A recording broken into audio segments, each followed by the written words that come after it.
My proposition in terms of what can happen and needs to happen is, and we've seen to some extent some level of success, let's say under the first administration of President Trump, that maximum pressure did pay some dividends. It isolated the regime more. It curtailed their means to be able to finance and fuel their war machine. Unfortunately, that was reversed under the Biden administration, where over $200 billion worth of oil sale that Iran should not have, the regime should not have had access to, only helped them to further expand their and support their proxies, whether it's the Houthis or it is Hezbollah or Hamas.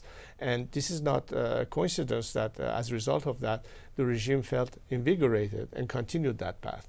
So the only way to put an end to this is to say, okay, maximum pressure needs to be maintained.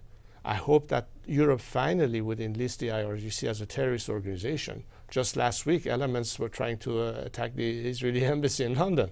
They continue to do that while they are negotiating a so-called a peace deal.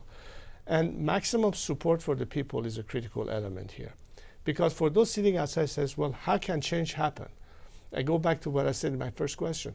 There has to be an element of direct support to the citizenry and the empowerment of the people as opposed to expecting a behavior change by the regime.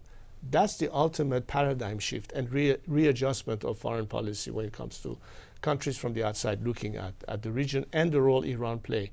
Which Iran, however, the Iran of Khamenei and the clerics, or the Iran represented by the people who want to have cordial relationship with our neighbors and with the rest of the world.